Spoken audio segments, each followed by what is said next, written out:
That's what really impressed me, is that I've been following the site for exactly 2 years now, and I saw it go from like this little site with just a few videos on it to what it is today. And it's like an iceberg. It's like Titanic today. Did I answer the question? Titanic sunk. Yeah. Well, the one that didn't. The one that didn't. Okay. Question from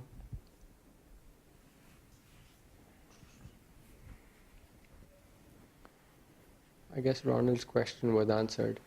The question from Mother Swati, this is a general question to everyone. Are we all required to chant along in the kirtan during Janmashtami? What if I just can't? Chant, can't. Yes, you can take Well,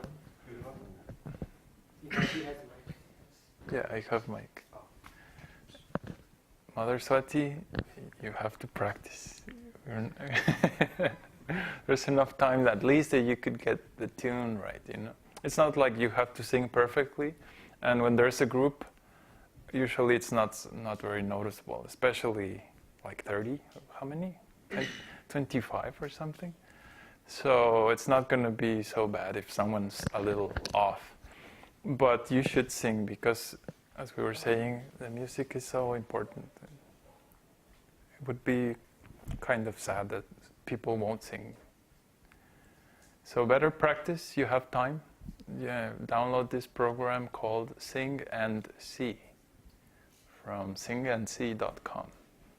So this program will teach you more or less the principles of you sing a note and you try to hit the note, and it will tell you how bad it is. It's still Western scales and like that, but it's pretty accurate for our purposes.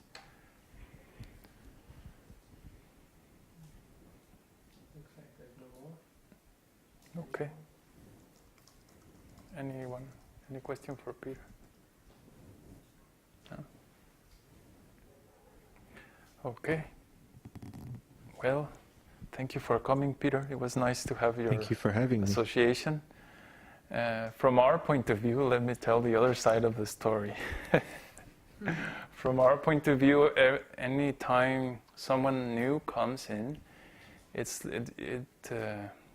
like a roller coaster ride, because we're so like used to being in the mode of goodness, or like settled in certain rhythm of the daily routine. Usually when someone comes, because they come with so many ideas of the Western world and bad habits and things like that, usually the first week or two is always like, don't do this, don't do that, don't do this, don't do that. And it happens to everyone. I mean, it's just like the contrast between material life and spiritual life is so big that the first 2 weeks is just like adapt. Don't say this, don't do this. And it seems like it's military or something. But actually, once the person like realizes, then this phenomenon happens that you see the contrast and like, oh, this is so much higher than what I thought.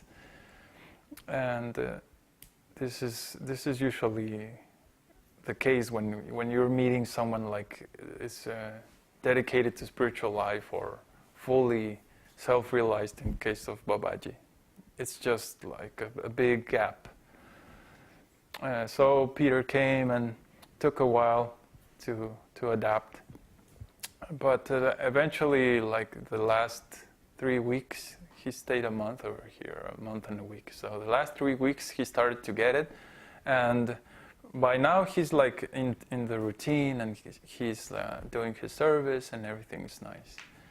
So I hope Peter stops his nonsense university study and join us later on as he returns to US, to South Carolina. I think it's basically automatic. After you taste something pure and nice, when you go back to something completely opposite, then it's like there's no way of tolerating. It's just too hard, you know. It's too hard. Yeah, I'm going to. Don't worry. You don't have to tell me that. Okay. Be there as soon as possible. So that's it, right? Oh, okay. There's more questions. Ronald is asking, did Babaji do a chart on your birth, and did it help you see things any better? If you don't mind me asking. I didn't have one done recently, but I had one done about a year ago.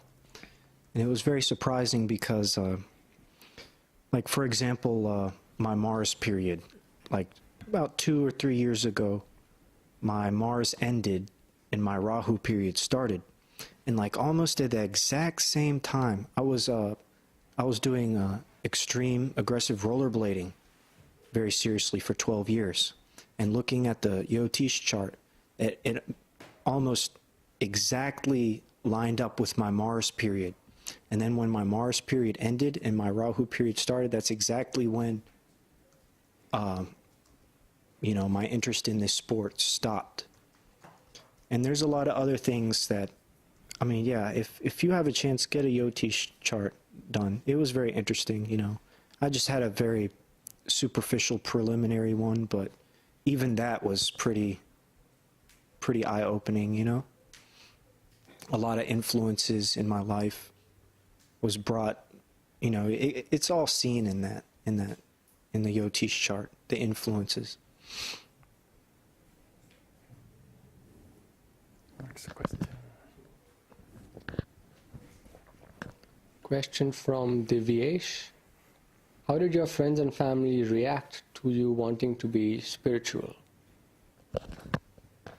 Well, friends, I mean, it's all nonsense. I mean, the best people I knew were eating meat and drinking a lot, and I mean, come on, give me a break. And so friends, yeah, that was like the easiest thing. It's like, get out of here, you know. I want to do something better than this, you know. I mean, come on.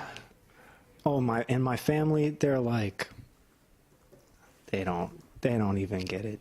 Even they don't they don't get it at all. I mean, they're just like, I don't get it. You know, they don't even want to see. I guess the light's too bright or something. I tried to get them to read Bhagavad-gītā. They wouldn't even read that. I mean, they wouldn't. They're just too set in their ways, you know. I guess what it is. You know, I've preached to them here and there, but you know, it wasn't going anywhere.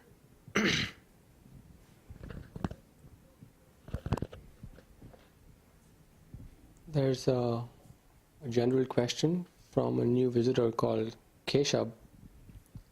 He's asking, what should I do to make my service more deep? I am chanting from the last 1 year. I posted a question asking him to tell us a little bit more about his background, so it's easier to answer the question. Yeah, sounds good. Waiting for him to type. Yes. Yeah, the basic questions like, do you have a guru? Things like that. Are you initiated?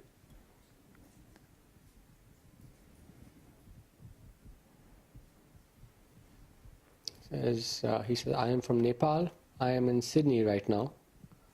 My family background is Vaishnava. And so the first question is, do you have a guru? A bona fide guru? Are you initiated?